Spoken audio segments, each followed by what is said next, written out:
So we just saw some really interesting data that IPG Media Labs is working on that maps out viewability and impact.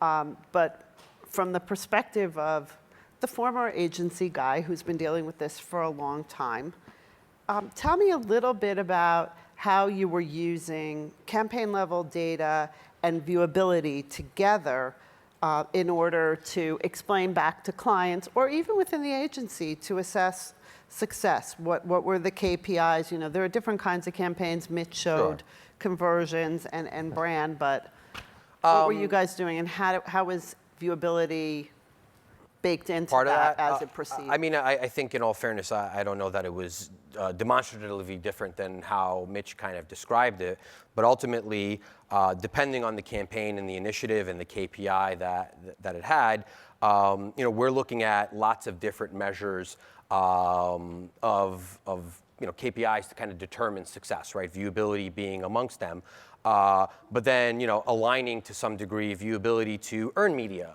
and how that might shift and drive engagement. When you looked at just basic engagement metrics, whether that be a click, because that is an engagement metric, regardless of what, you know, people love to hate on clicks. But, you know, if somebody clicks to some degree, there's some engagement there.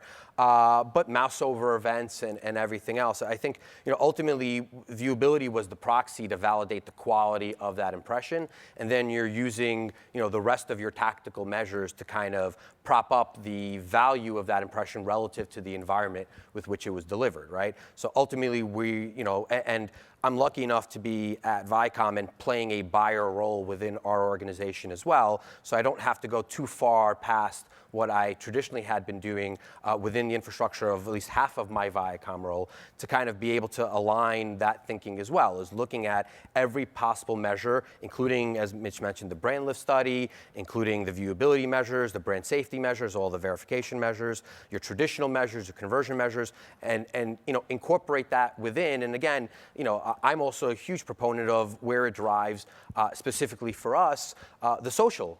And how it drives engagement in that arena, and whether or not there's a tact of earned media that rolls into that provides me an additional value proposition that one property versus another is driving engagement with my brand. So, you know, ultimately, I think you need to look at all the varying measures, and then, you know, there is a single typical campaign KPI, but I think you're looking at, you know, KPIs B, C, and D as part of, you know, another derivative of KPI A.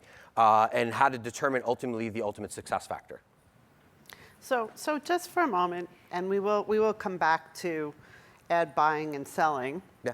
But for the purposes of this question, so you're in a new role, and half of your job is in-house buyer, but there are other elements to your job, and if you put buying and selling aside, are you planning to use viewability testing and data to gather insights that you can then apply as a publisher about your users, about other elements of creating sites that are compelling in content? And Sure. I think we would be naive, I think any organization, not us, but in general, I think it would be naive not to use that as a tactical measure to help kind of qualify the user experience with your content.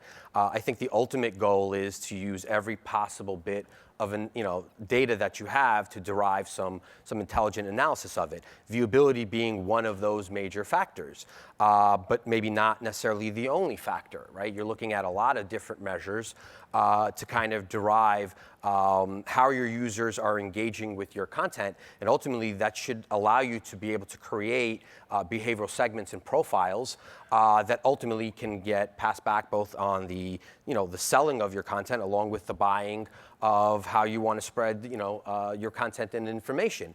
It would be negligent of any organization not to look at every possible measure out there, and it would be intelligent of most organizations to invest in the infrastructure of data and audience science to help drive ultimately your business. And that goes for any kind of business. The more information you understand about users' behaviors, the more you're capable of creating the appropriate segments and scheme to help deliver, both from a media perspective and from a selling perspective, the things that your clients and customers want. So how do you think, with your agency experience and understanding the technology and recognizing that you have to simplify? Yes. How are you going to explain to a creative person or someone who produces content how this all would work based on what you understand about the user? If you say segments and things like that, Sure. probably doesn't. I think, in any conversation with any individual, right, it's understanding first what is their understanding of how our industry works, and then making sure that you're able to communicate effectively the nuances of what we do, which is frankly not an easy thing. But having said that, I think it's a simple conversation. I think you sit down with somebody, ideally for me, at least over a cocktail, and kind of walk through what they're trying to achieve as content developers, and then ultimately what my organization or my side of the business can do to help increase or help that person meet their goals. I think at the end of the day, in any two-way conversation, you should be looking in both ways to kind of get something out of that individual and give them something back, not necessarily in that order.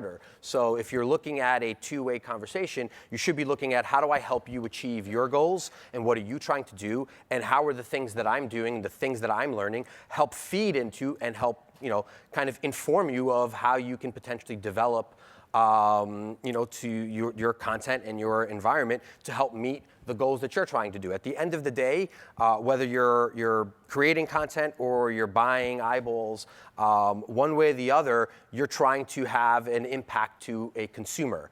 The more informed you are about that consumer, the better you're able to deliver them information and content that they want. And conversely, the more information that you're able to gather, the more you understand about certain behavior patterns and things that will allow you to then feed back into an intelligence loop about how you want to speak to your audience. We're in a state where whether it's content or whether it's advertising, you're no longer simply talking at a consumer. It needs to be some level of a two-way conversation.